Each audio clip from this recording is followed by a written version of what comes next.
All right, so welcome to my channel. This is just something that I'm trying to start off here.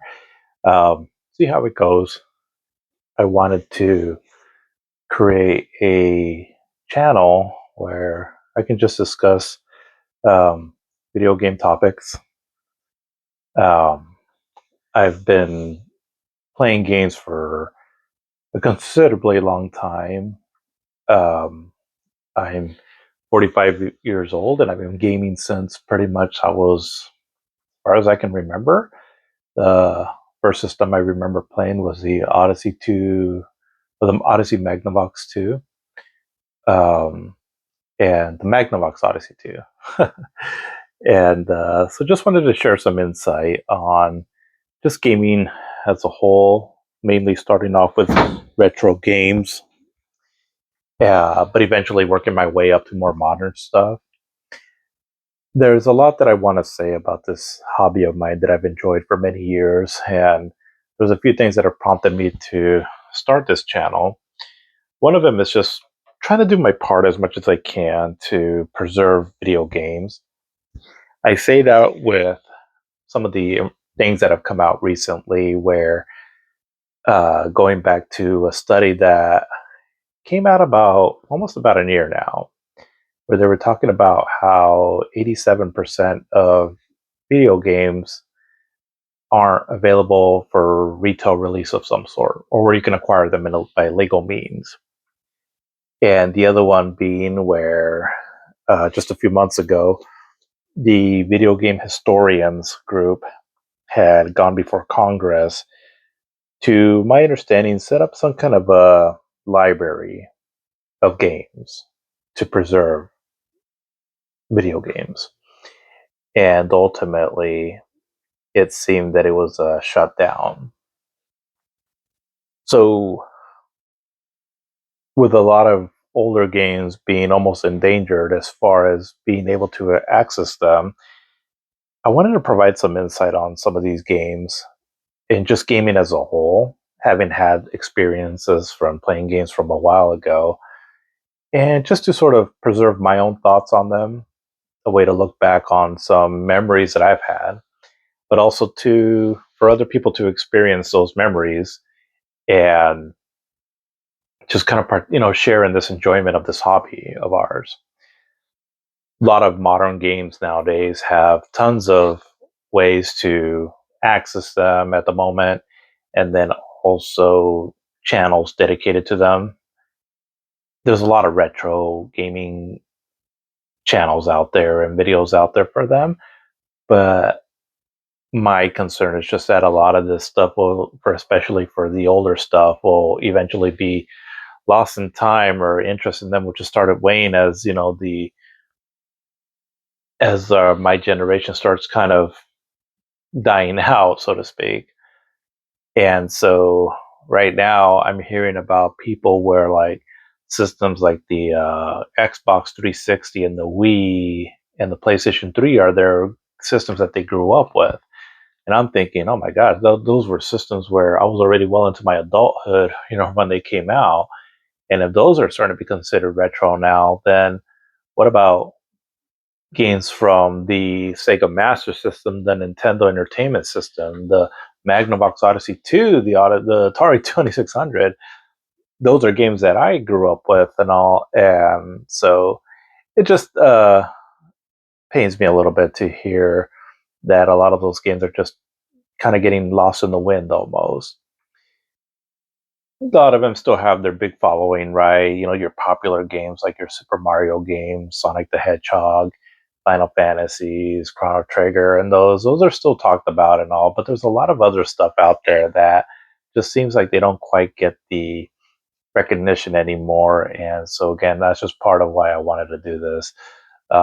It's just to create a space, right, where we can talk about these games and just sharing this hobby of ours. And just so with a lot of what I'll be saying here, and sorry that I kind of adjust the camera here. Still trying to get used to this whole thing on how I want to set this up. Um, but yeah, just wanted to talk about it again. and relive some memories on some of these. Certain games I have a big passion for, and they how they say sometimes that music can help you relive certain memories. Well, games do that for me. If I think about a certain game and experience it again, the sights and sounds of it, the gameplay of it, it just helps me remember certain times in my life. As I'm getting older, I'm becoming more nostalgic about things. And one thing that just kind of keeps bringing me back to just times when I was a kid is video games. They've been with me for, again, a good chunk of my life, and so it's one of the things that I have now that helps me reminisce back to just times when I was a kid. Um, and so it's just fun to look back on those times there. But for right now, what I wanted to do is um, kind of go over a little bit of what I already did that as far as my experience with video gaming and all, and just kind of where I see myself going with this hobby. Kind of again provide a bit of a history of a casual video game history. I don't want this to be very like a channel where I am document everything with complete accuracy and all. I do care about accuracy. I think it is important. But this is just kind of my off the cuff thoughts on gaming, things that I've experienced with certain games and all, or systems, and just to have a casual conversation about it. Definitely feel free to correct me on anything that I might get wrong. I'm literally just kind of going off of this just of my own memory, but I feel like I've had enough experience with games where I can provide some accuracy to certain timelines on how things happened and all that.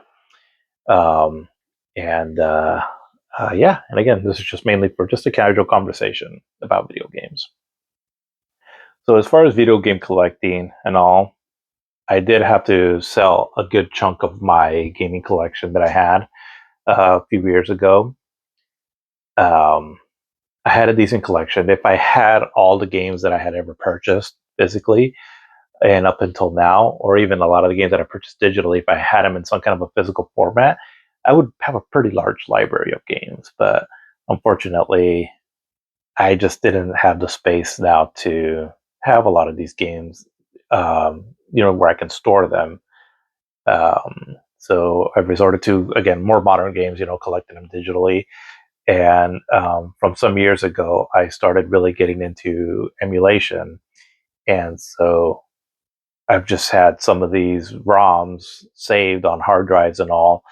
And when the pandemic hit, I really started getting into that hobby a little bit more, trying to recollect a lot of stuff that I've had. So I've either had ROMs of games that I had already owned at one point, and then eventually, when I started getting a lot of these emulation handheld devices, as they came with their own set of ROMs, started adding my own on top of the ones that were already included.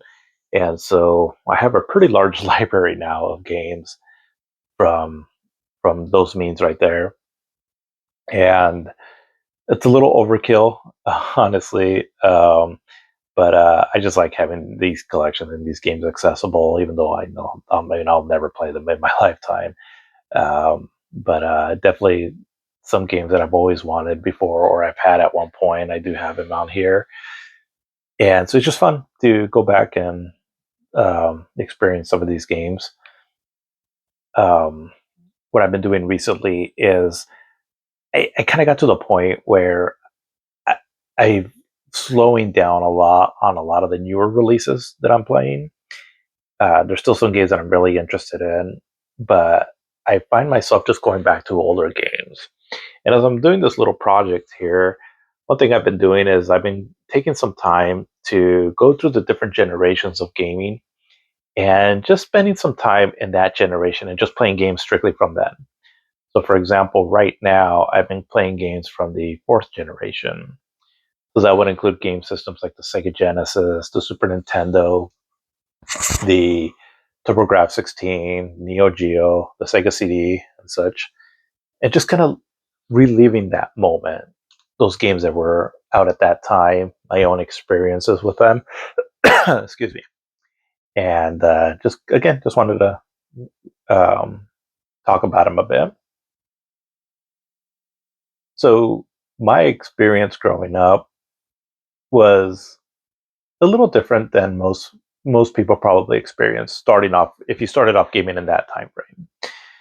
So again, I started gaming in the second generation. Our first system was the Magnavox Odyssey 2, so this system here. And when this system came out, or I'm sorry, when we got this system at our house, my dad got it at a mall. And from what it sounds like, he must have gotten it, I believe, maybe like on clearance or so. He must have just seen this game system and, hey, this looks kind of cool.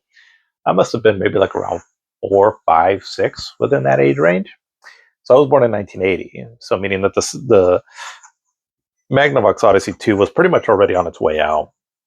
And I'm pretty sure that by the time we got it, let's say the Nintendo Entertainment System came out here in the United States, was it 1985? 1985, I believe. I know it came out in Japan in 1983, I think. So roughly about 2 years later. So if it wasn't out already, they were right around the corner for the third generation systems, the popular ones. So like the Nintendo Entertainment System, and then eventually the Sega Master System. And so again, when I got the system, it was already being phased out. But it was my first system that we had at home. And I just remember having a blast with it. The system was very unique in where it came with its key, kind of like on the console itself, it had a keyboard on it. It was more like a touchpad keyboard. The controls were hardwired to the system, but it had it was like a box. The controls were like this box with a stick and a red button on it. But they worked pretty good for the games. And yeah, I mean, this was it. This game right here was probably the more popular game that we played. I just remember playing this quite a bit, and we were actually pretty good at it. I remember I can get pretty far, and as you start playing at the levels, uh, everything just starts moving a lot faster. And I remember seeing this, and I almost thought it was Pac-Man, but it's kind of like this company's or Magnavox's version of Pac-Man, which Magnavox did. A lot of the games are just sort of like different versions of games that were popular on the Atari. And some of them were even better, I think. But anyways, so this was the first system that we had, and I remember my dad buying this system, and the cartridges would come in this black cartridge with an orange art style on them, and with that font that you can see there where it says Odyssey 2 at the top, when it was like orange colored, and it kind of reminded me of I was a big fan of the movie Superman, the Richard Donner one with Christopher Reeve, and so the way that the letters kind of are coming at you, it just reminded me of like the title logo and the credits from that movie Superman. So I thought it was pretty cool. Um, and I mean, the graphics are they're pretty archaic now, but some of the games are still pretty fun. And back then, we didn't know any better. I mean, we were already having some arcade games that were looking pretty cool for the time, and which were leagues beyond what you're seeing here. But to have this at home, I think that was the big difference right there. And this was the cool thing too. I think about this era was that it was a cool experience to have these games at home, where you can just play them at your leisure and all, and just the fact that this technology existed where you can have it on your home, plugged into your TV. But it also made the arcade scene very like almost like this cool portal into the future where you go into an arcade and you're seeing games that are just highly impressive with their graphics. Um, and you're thinking, oh wow, this looks amazing. um, we'd never be able to get that at home. And so it just kind of brought like a certain mystery to it, I guess. Like, I mean, we were like stuff like this was out in the arcades, like Afterburner. And I mean, this looks stunning, right, compared to, say like the Odyssey games. Yeah, or even like the or I'm sorry, the Nintendo Entertainment System or the Master System. I mean, this just looked incredible. Um, so it was just cool to have that experience back then, where you have your cool stuff at home, but it's like if you really wanted to see the cutting edge things of what was out there, what video can do, it would make that trip to the arcade just so worth it. Those were just cool times. And when we would get a port of them at home, it was cool to be able to play it, to experience it to some extent, but just then made that experience of going to the arcade just that much more magical. Like here's Afterburner on the Sega Master System, and for its time, it was cool. Um, it played pretty good. The graphics aren't as good. The scaling effects are definitely not as good.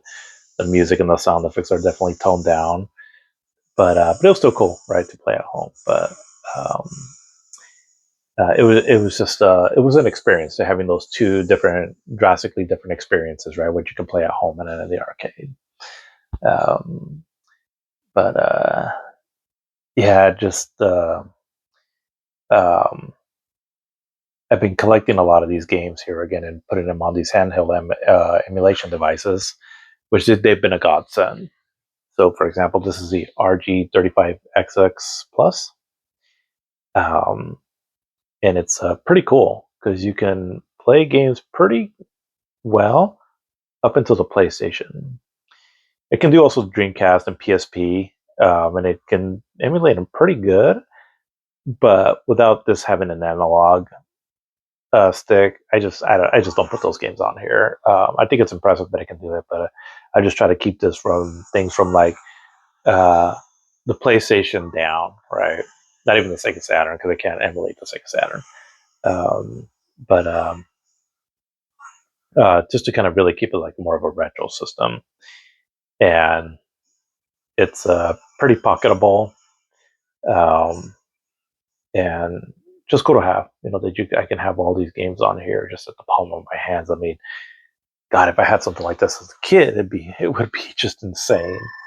Um, and this is where I wanted to start this project because there's so many cool ways now that you can have access to these games. Um, that it's just to me it's amazing how far emulation has come. And while that's a good thing, it's kind of also a sad thing that a lot of these emulators are created by video game enthusiasts, people with the knowledge to be able to create these emulators to play, old games. A lot of them are doing it for probably nothing as far as money goes. They're risking their projects being taken down. Um, Nintendo has been pretty infamous for doing that. And yet, because of these emulators, is why some of these games live on. Like here's I'm just gonna kind of scroll through this really quick, but just look at all these games on the TurboGrafx or the PC Engine. I mean, so many of these games have been lost to time. Some of them are still somewhat known, like the Legendary Axe, for example. But a lot of these, who would have heard of these? Yeah. Like, did you know that there was a Street Fighter 2 on the PC Engine in Japan? It never came out here in the United States, but yeah, there was a Street Fighter 2 that came out on the PC Engine, and it was pretty well made.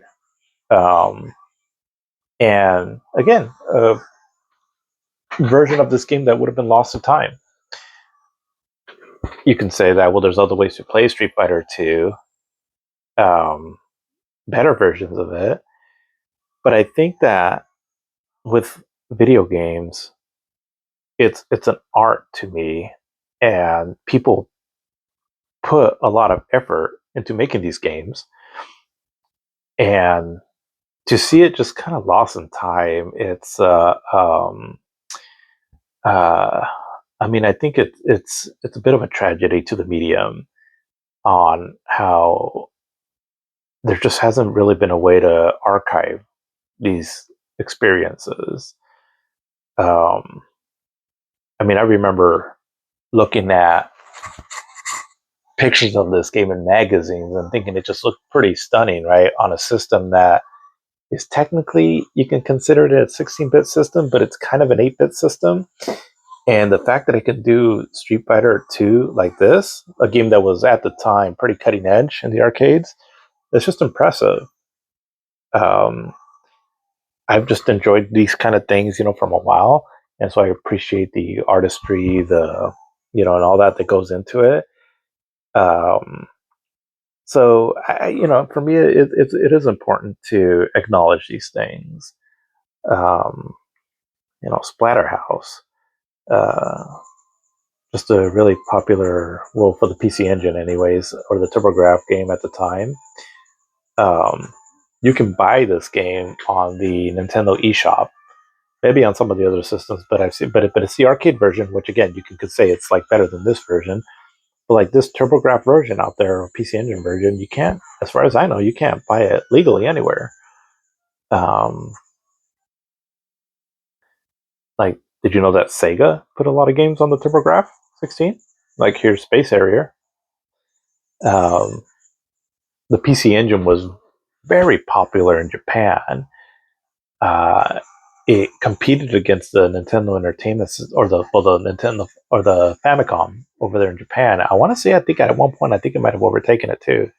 I have to double check on that, but basically, it was pretty popular.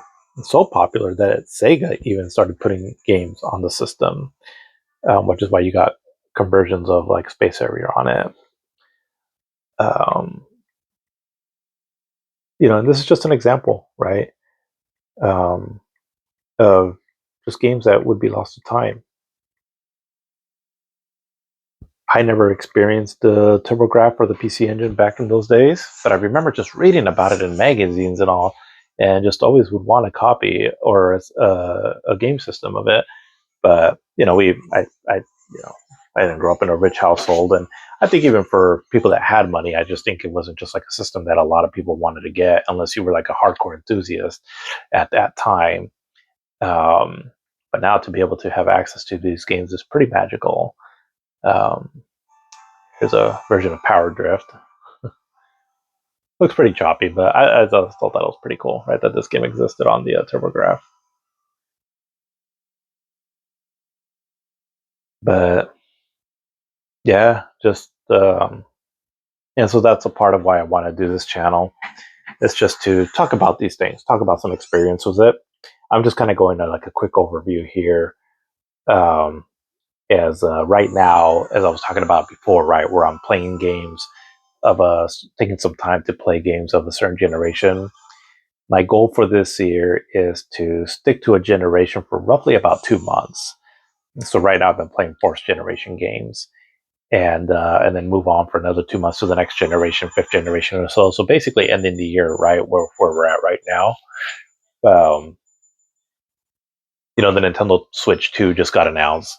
I'm pretty excited about that. I'm thinking it'll probably come out during the summer, and I'll see about getting it right when it comes out. Maybe I'll wait a little bit, depending on how hard the system's going to be to get. Also, but my goal is to have it by around the end of the year, and so that way, when that comes out, right, I'll be able to experience those games as I'm finishing up my little project here, and just kind of see how games have evolved until then. Um, I was going to start with the third generation, but I figured the fourth generation would just be a good place to start, since that I have a lot of memories of the third generation, and there's still a lot of excellent games on that from the Nintendo Entertainment System and the Sega Master System. But I feel like it's just the fourth generation that's where you can find a lot of meat on the bone, so to speak, right, of games to play, where you have a lot of substance there. Where a lot of the third generation games, they're just kind of more one offs, right, where there's not a whole lot of content there. I mean, you do have like your long games, like your RPGs and all, and games that are really replayable because of their difficulty factor. But I just decided to start again in the fourth generation because that's also where my memory starts becoming more clear as I go back into them. Because again, I was pretty young when the third and the generation was out. I have memories of it for no doubt, right? Um, but the fourth generation is just where I felt like I really came into my own when it came to gaming. But just to kind of go over the third generation really quick and my gaming experiences.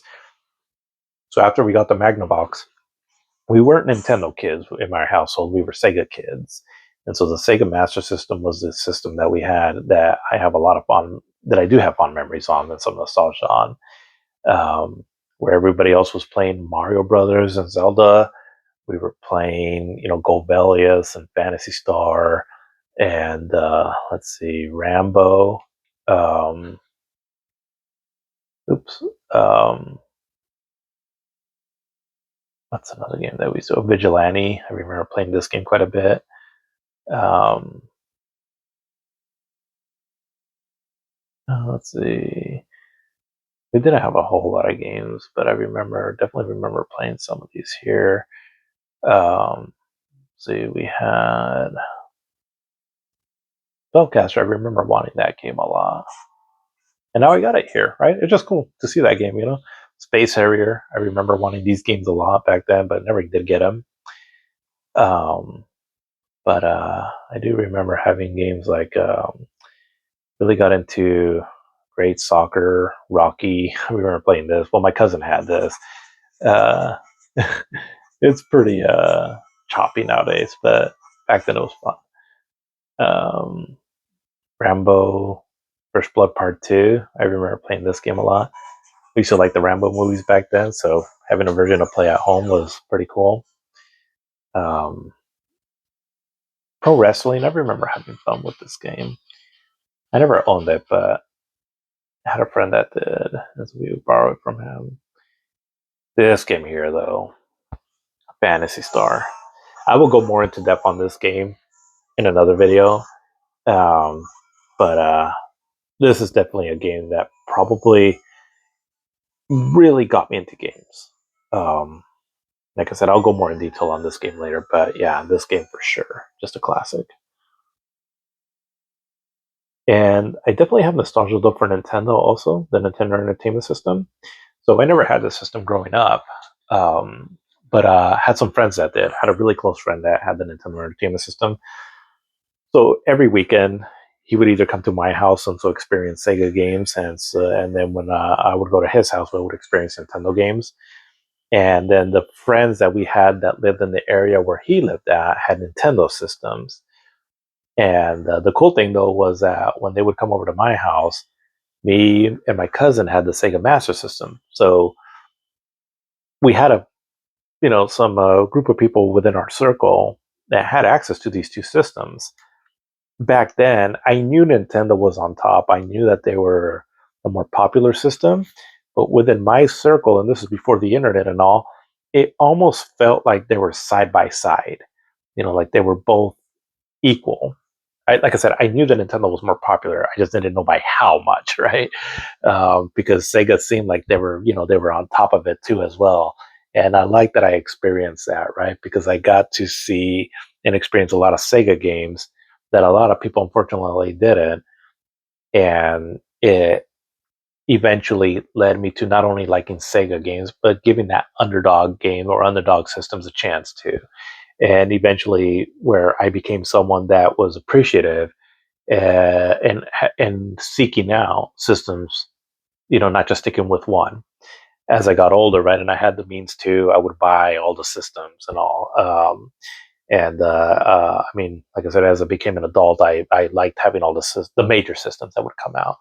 So, for example, right now I have the PlayStation 5 Pro, the Xbox Series X, and the Nintendo Switch. I just like the experience of all of them. And I think it started back in these days, right? Because again, it's like I had the Sega Master System at home. I loved it, but I was like, oh, but damn, when Nintendo, they have some pretty cool games too. Um, so it was just, I appreciate that I grew up like that. So it was a cool experience back then. But anyways, this video is just kind of all over the place. Again, I just wanted to talk a little bit about my history, what I'm wanting to do with this channel. show off some of these emulation systems that I have.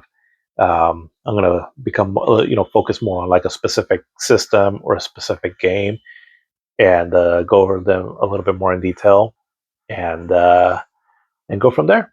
So I hope you'll join me on this little journey that I'm on, just to kind of recollect my memories of some of these experiences, and just take a little trip down memory lane. Um, I'm a little, I'm indifferent with where video games are at now. I think there's still a lot of cool stuff coming out for them, but I'd be denying if I didn't say that I didn't think that games were kind of on a downward slope also. But I'm also saying that acknowledging that I grew up in a different time frame where, nowadays games that are live service, loot boxes, microtransactions, online gaming, and all that, and that it's just not my thing so much. And I'm not even going to say that those are like all completely negative things, because there's a reason why those things are making big money. I think that a lot of people can agree that a lot of those practices are because of greed and all. But I'm sure that there's a lot of like kids right now, that are getting those memories of playing Fortnite or what have you. And as they get older, right, they're going to have these awesome memories, and I'm happy for that. I hope that they do. It's just my experiences of what I grew up in all is very different from that, and that's where I'm starting to see myself kind of um, steer away from where modern gaming is going. I'm not, you know, opposed to having new experiences with modern gaming. Um, I've actually, I've bought some recent games that are modern. It's just that I just find myself just having more comfort in going back to what I've always known. And that's just a lot of the stuff that I want to talk about, to kind of put like a time capsule of my experiences where I felt gaming was at its peak for myself, right? And I think a lot of people from my generation, because like people in my generation, we were there from the start almost. Like I said, I started experiencing games from the second generation. The first generation was just mainly Pong, and I grew up playing Pong also. So, I was born after, the first generation, but I was there around it where it was still, out in the market to play and all. Um, so I wanted to, again, right, make these videos to almost like a moment in time for people that grew up on this stuff from the beginning. And because I feel that we have some stuff to say, right? And then maybe from the younger generation that they can just, appreciate from where games came from. And then for people more or less my age, just take a little trip down memory lane, you know? I mean, as I'm kind of going through this, anyone remember playing this? Wizards and Warriors? My friend who had the Nintendo, I don't know how or why, but he always seemed to get games that weren't the most popular on the Nintendo Entertainment System. I mean, we were playing games like Wizards and Warriors, Foxonadu, Legendary Wings, this basketball game called Hoops, Karnov. I mean, we would play Mario and Zelda every now and then, but these were more the games that I just remember a lot playing, and um, and just so many great memories, right? Playing those games. Me and my friend in his kind of basement area that he had, that we would play a lot of these games. Um, if you have any memories of these old games, especially like the more niche games, let me know. I'd love to hear experiences on them, or even the popular games. Either way. But yeah, I'm gonna call it good for this video here, and I'll see you in the next one.